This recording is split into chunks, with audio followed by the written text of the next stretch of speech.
Selamat pagi Bapak Ibu dan Saudara sekalian, keluarga besar Happy Soul Family. Kembali kita bertemu pada renungan pagi hari ini. Judul renungan hari ini adalah No Excuse atau tidak ada alasan.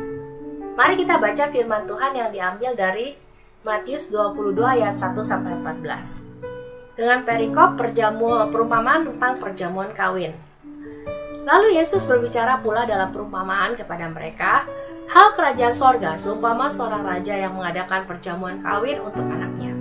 Ia menyuruh hamba-hambanya memanggil orang-orang yang telah diundang ke perjamuan kawin itu, tetapi orang-orang itu tidak mau datang. Ia menyuruh pula hamba-hamba lain. Pesannya, katakanlah kepada orang-orang yang diundang itu, sesungguhnya hidangan telah kusediakan, lembu-lembu jantan dan ternak piaraanku telah disembelih, semuanya telah tersedia. Datanglah ke perjamuan kawin ini. Tetapi orang-orang yang diundang itu tidak mengindahkannya. Ada yang pergi ke ladangnya, ada yang pergi mengurus usahanya, ada yang lain menangkap hamba-hambanya, menyiksanya, dan membunuhnya. Maka murkalah raja itu lalu menyuruh pasukannya ke sana untuk membinasakan pembunuh-pembunuh itu dan membakar kota mereka. Sesudah itu ia berkata kepada hamba-hambanya, perjamuan kawin telah tersedia, tetapi orang-orang yang diundang tadi tidak layak untuk itu. Sebab itu pergilah ke persimpangan-persimpangan jalan dan undanglah setiap orang yang kamu jumpai di sana ke perjamuan kawin itu. Maka pergilah hamba-hamba itu dan mereka mengumpulkan semua orang yang dijumpainya di jalan-jalan, orang-orang jahat dan orang-orang baik, sehingga penuhlah ruangan perjamuan kawin itu dengan tamu. Ketika raja itu masuk untuk bertemu dengan tamu-tamu itu, ia melihat seorang yang tidak berpakaian pesta. Ia berkata kepadanya, "Hai saudara, bagaimana engkau masuk kemari dengan tidak mengenakan pakaian pesta?" Tetapi orang itu diam saja. Lalu kata raja itu kepada hamba-hambanya, "Ikatlah kaki dan tangannya dan campakkanlah orang itu ke dalam kegelapan yang paling gelap. Di sanalah akan terdapat ratap dan kertak gigi. Sebab banyak yang dipanggil tetapi sedikit yang dipilih." Demikianlah pembacaan firman Tuhan pada hari ini. Bapak, Ibu, dan Saudara sekalian, dari pembicaraan firman Tuhan ini kita bisa melihat ada begitu banyak alasan yang diberikan oleh orang-orang tersebut. Yang pertama adalah saat mereka diundang ke perjamuan kawin seorang raja. Padahal raja itu sudah menyiapkan segala sesuatunya, ya. Raja itu sudah menyiapkan segala yang terbaik. Tapi pada waktunya orang-orang undangan tersebut tidak ada yang datang. Banyak sekali alasan yang diberikan. Ya, sampai raja itu menyuruh hamba-hambanya untuk memanggil para undangan. Para undangan itu menolak untuk datang. Ada yang bilang dia harus pergi ke ladang, ada yang bilang dia harus mengurus usahanya. Bahkan ada juga yang bahkan menangkap hamba-hamba raja yang diutus itu. Mereka tidak hanya menangkap saja, tapi mereka juga menyiksa dan membunuh hamba-hamba utusan itu. Tentu saja hal ini membuat sang raja sangat marah. Pesta perjamuan kawin sudah disiapkan, dan itu tidak mungkin akan dilakukan tanpa adanya tamu, ya. Nah, padahal mereka itu diundang ke perjamuan kawin, ya. Biasanya kalau orang-orang kita diundang ke perjamuan kawin, kita tidak akan menolak, ya, karena biasanya di situ ada makanan yang enak, ya kan, kita bisa menikmati suasana pesta, ya. Tapi di firman Tuhan di sini katakan kalau orang-orang tersebut menolak datang.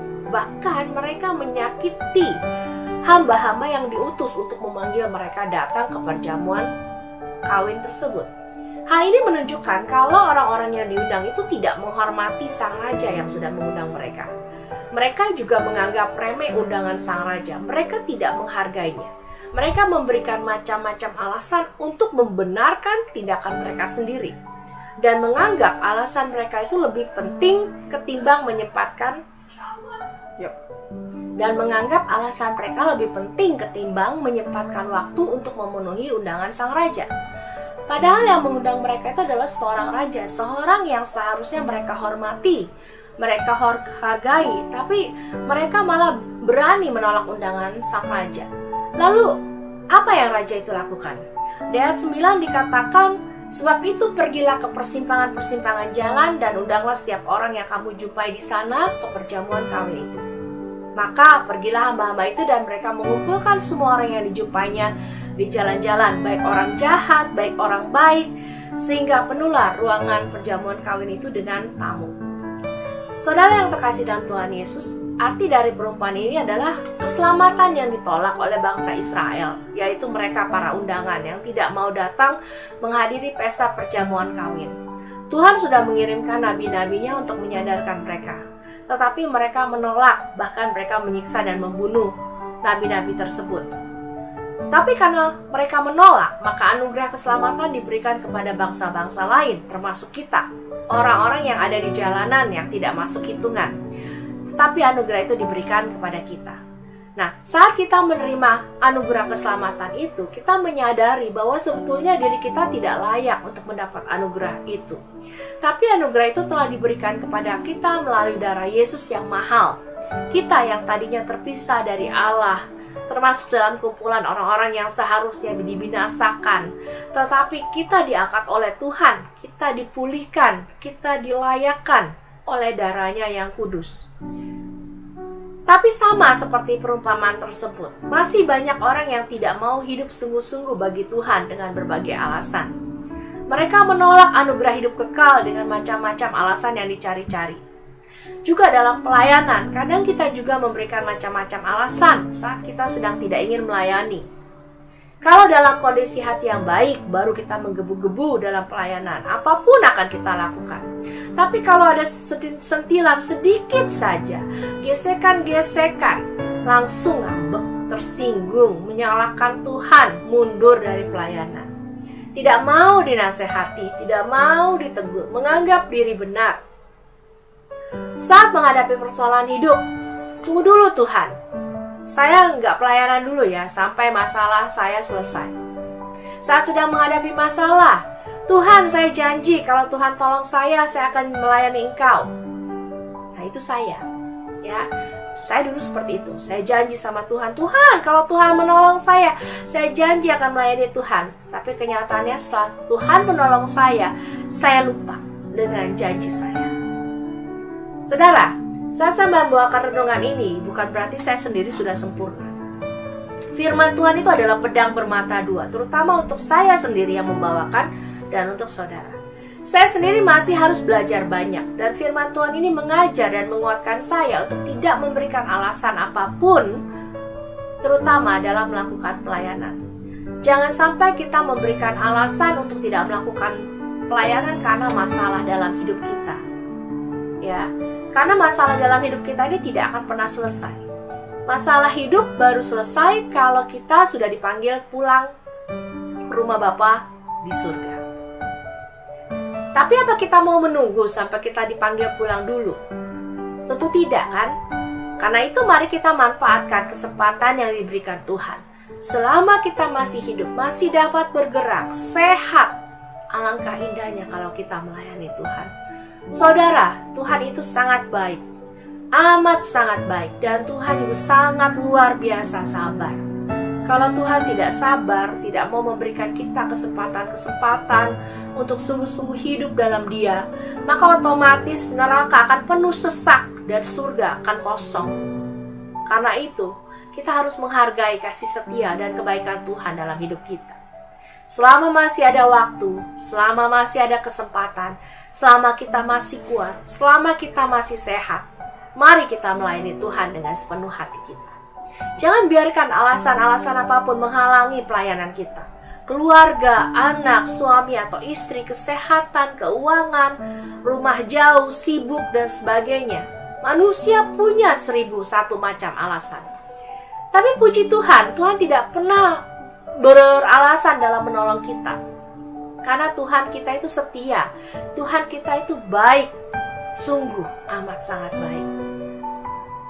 Saudara, apa yang dapat kita lakukan untuk membalas kasih kebaikan Tuhan dalam hidup kita?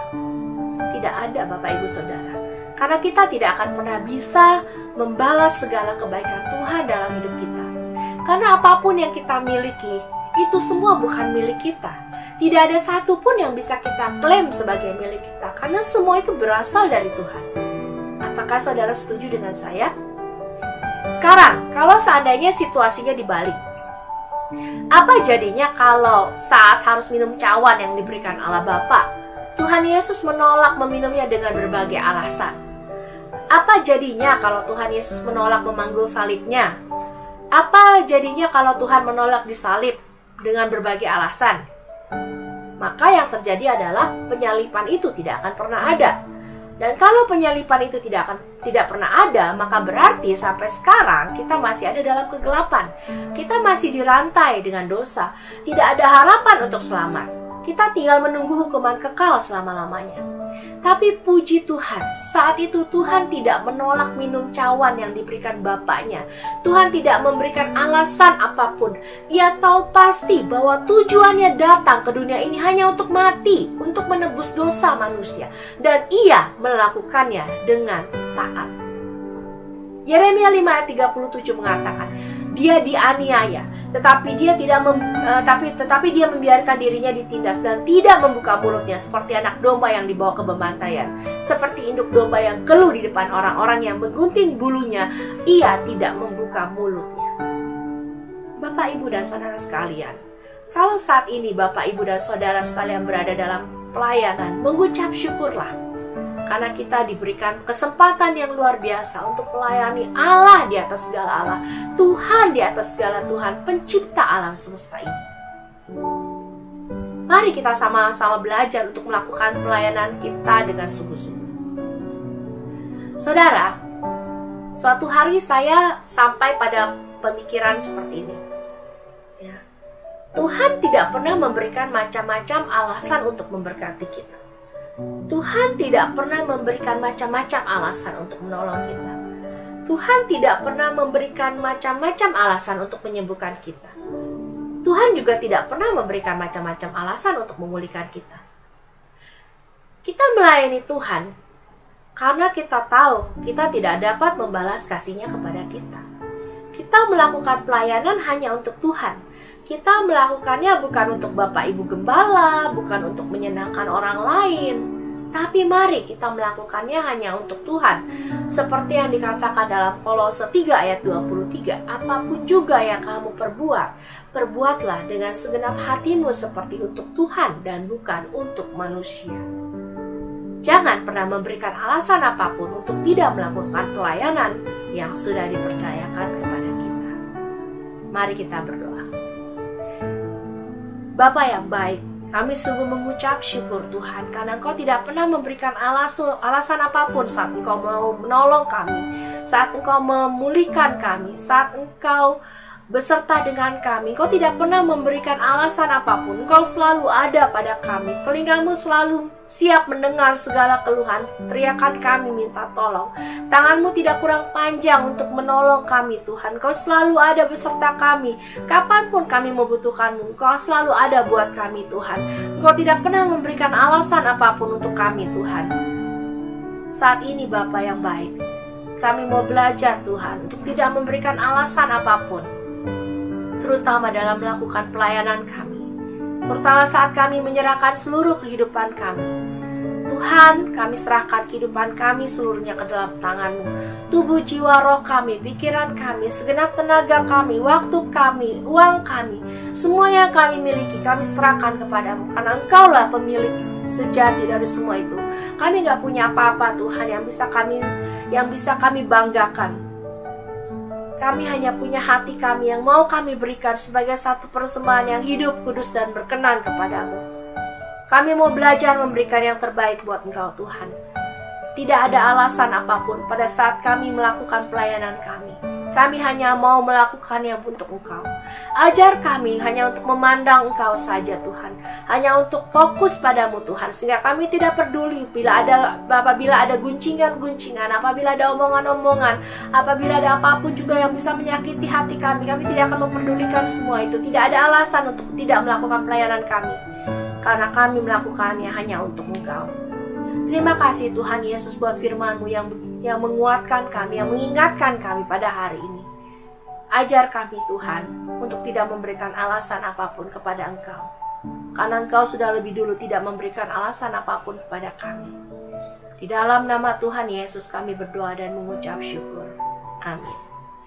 Bapak, Ibu, dan saudara sekalian, mari kita sama-sama belajar mulai dari sekarang ini untuk tidak memberikan alasan apapun untuk tidak melakukan pelayanan. No excuse, tidak ada alasan. Mari kita berlomba-lomba dalam melayani Tuhan. karena waktu kedatangan Tuhan sudah dekat. Maranatha, Tuhan Yesus memberkati.